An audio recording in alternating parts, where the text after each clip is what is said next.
आज हमारे साथ एक विशेष मेहमान हैं, कुंडा के राजा भैया रघुराज प्रताप सिंह राजा भैया। और हम मौजूद हैं उनके इस बेती महल में, जहां पर वो रहते हैं।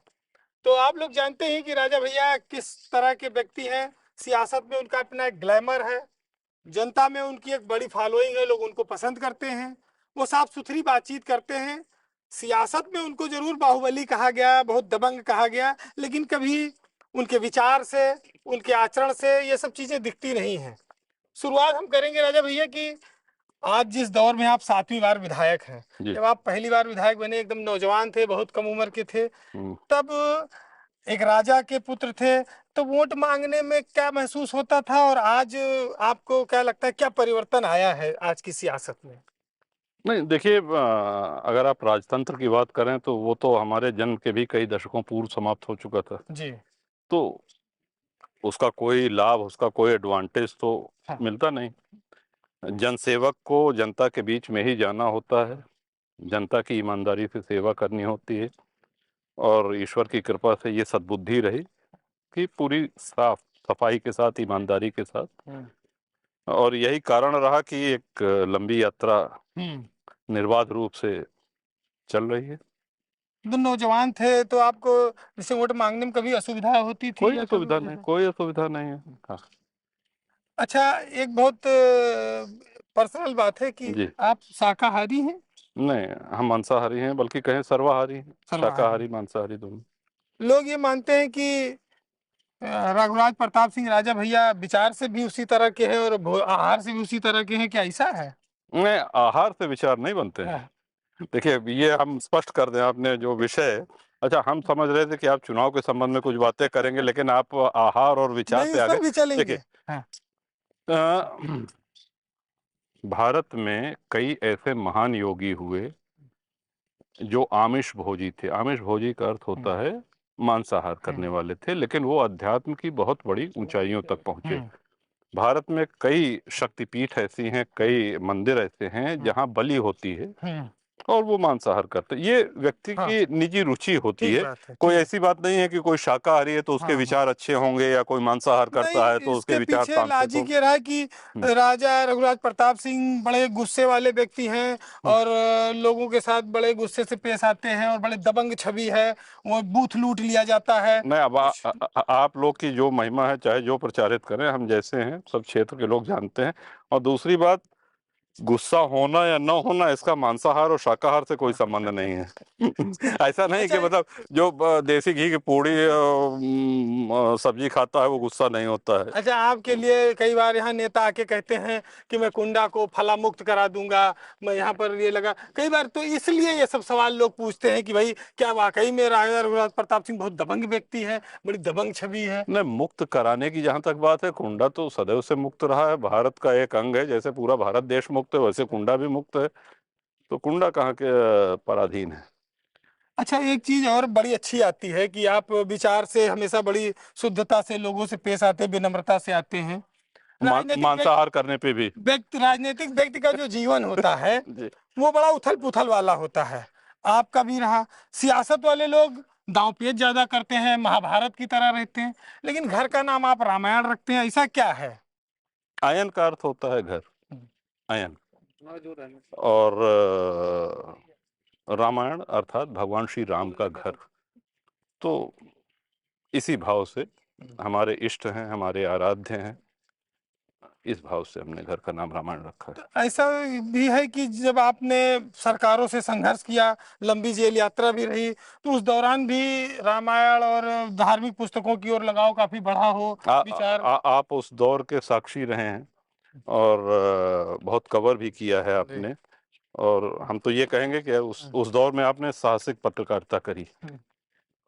तो विचार। तो जी। जेल में आदमी बड़े फुर्सत से रहता है। हाँ। तो हम तो और बंदियों से कहते थे कि इसमें अवसाद में जाने की आवश्यकता नहीं, ये हाँ। समय का सदुपयोग किया जाए। आप हाँ। देखिए, वैसे भी हाँ। जेल में बहुत सी किताबें लिखी गई, हम्म। हम्म। जेल में कई ग्रंथ पढ़े गए। हम्म। तो हमने सदुपयोग किया जेल में, हम्म। और तन्हाई में रखे गए थे, अकेले थे, हम्म। लेकिन खूब पढ़ा हमने। तो आप तो राजा के बेटे थे, खुद भी राजा थे, कष्ट होता था? नहीं, पहली बात हम इस बात का खंडन करना चाहेंगे जहाँ हमारा घर है 7-8 दशक पूर्व हमारे पूर्वज राज किया करते थे, तो ऐसा नहीं कि राजा के बेटे यही, सुविधाएं तो थी ना लेकिन बचपन से। देखिए, वो अमीर हो गरीब हो कोई व्यक्ति हो, पराधीन सपने हो सुख नाही, ये कहा गया है। तो जेल रहने के लिए एक कष्टकर स्थान है। हाँ, लेकिन प्रारब्धवश हम लोग को कभी अगर जाना पड़े या जाना पड़े तो वहां जाके एकदम आनंद में रहना चाहिए।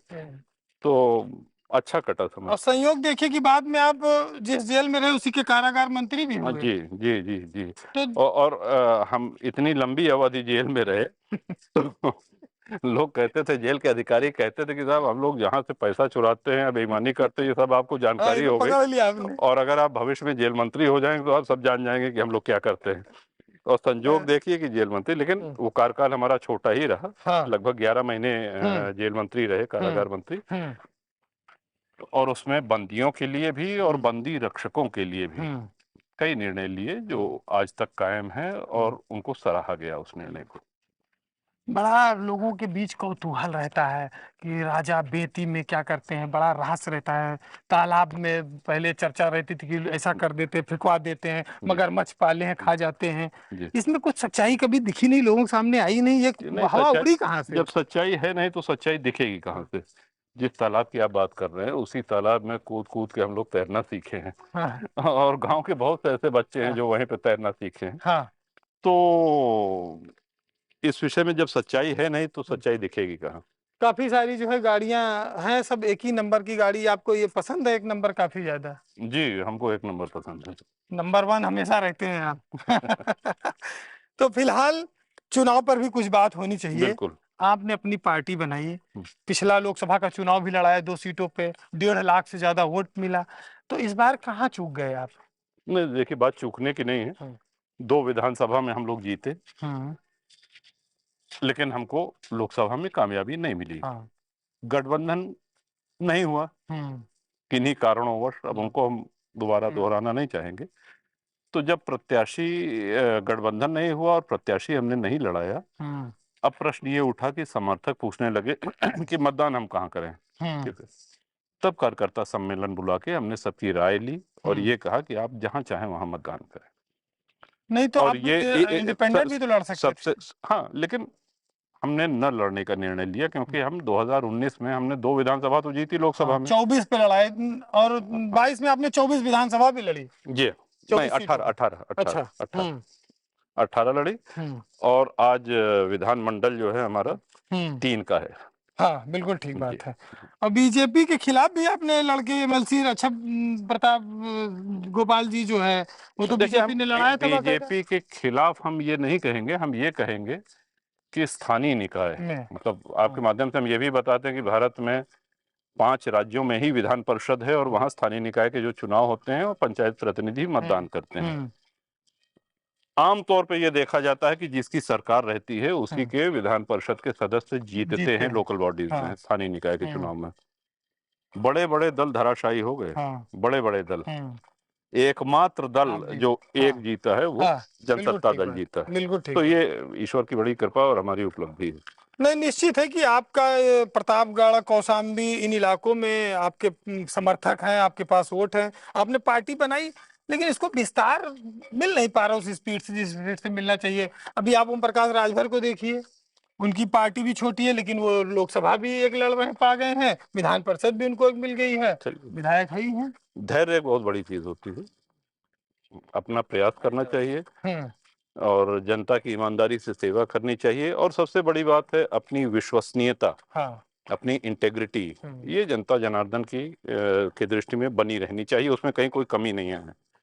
ये प्रयास रहता है। अच्छा, आपके तो सबसे मधुर रिश्ते रहते हैं, भाषा के स्तर पर भी आपको लोगों को बहुत सम्मान भी देते हैं कि बड़े बड़े नेताओं से आप लोग मिलते हो, तो बात आखिर क्या होती है? आखिर वो परिणाम क्यों नहीं निकलता? आप तो 5 मई को बेंगलोर गए थे, पता लगा। जी हाँ, 4 को गए थे, 5 को तारीख तो हमको नहीं पता है।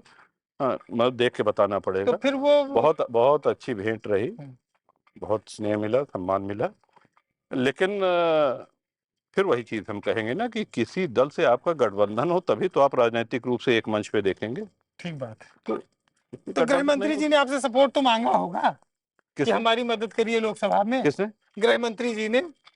नहीं, कई विषयों पे चर्चा हुई, कई विषयों पे चर्चा हुई। अब वो नहीं मटेरियलाइज हो सका तो उसको हाँ। अभी फिलहाल ये हमारा अनुरोध है कि इसी पे छोड़ दिया जाए। ठीक बात है। और रही बात हमको सबसे ज्यादा जो प्रसन्नता की बात है और संतोष और सुकून की बात है वो कि हमारे कार्यकर्ता हमारे इस निर्णय से बड़े प्रसन्न हैं हम्म, कि आप जिसको चाहे उसको मतदान करें।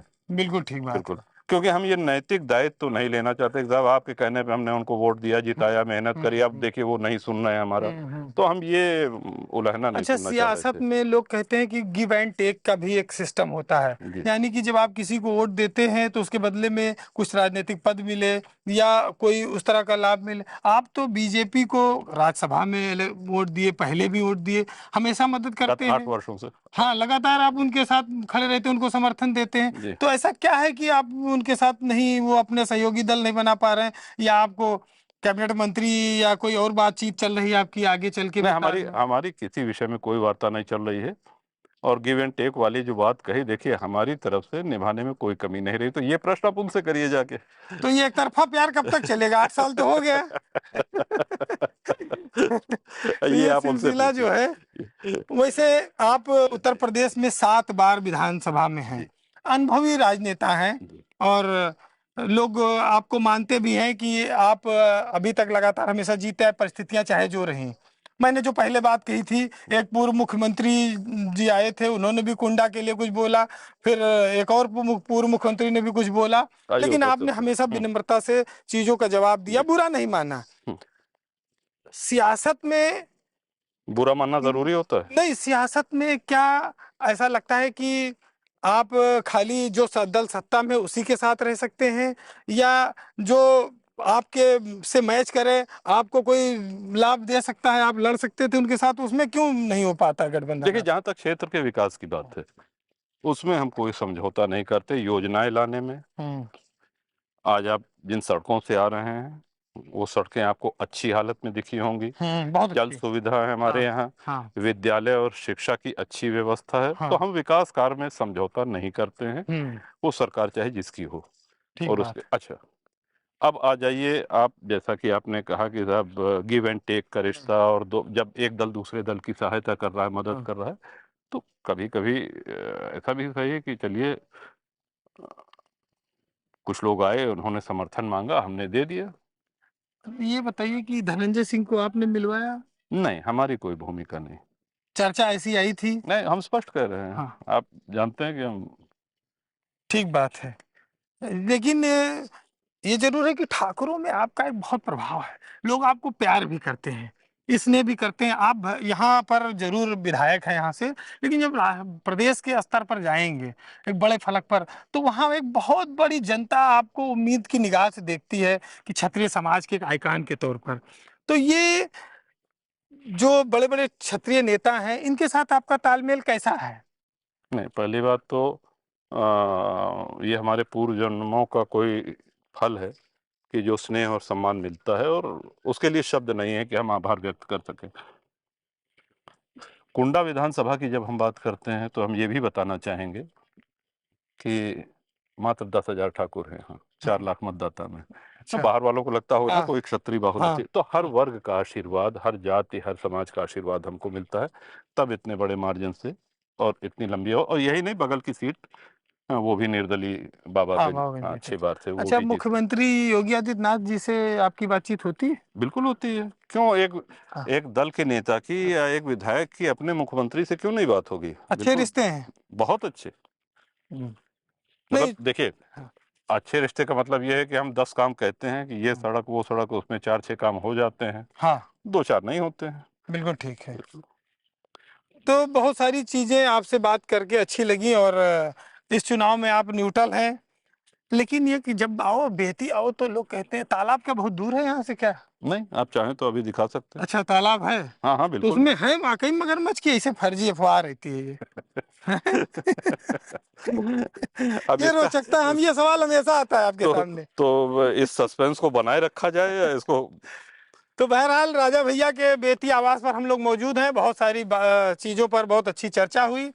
एक साहित्यकार ने लिखा है कि मुसलसल दुश्मने जहाँ की निगरानी में रहना है और जहाँ घड़ियाल रहते हैं उसी पानी में रहना है। तो बेती और तालाब और घड़ियाल ये सब चीज़ें बड़ा रोचकता पैदा करती हैं और लोगों को जानकारी, उत्सुकता भी पैदा करती हैं। राजा भैया के मुंह से आपने सुना अभी हम सभी कि ये किस सम्मानित तरह से दर्शकों करते को हैं। ये बता दें कि इस साक्षात्कार के बाद हम वीरेंद्र जी को उसी तालाब में ले जाने वाले हैं टहलाने के तो लिए। बहुत बहुत धन्यवाद, शुक्रिया आप सबका, बहुत बहुत धन्यवाद, नमस्कार। धन्यवाद।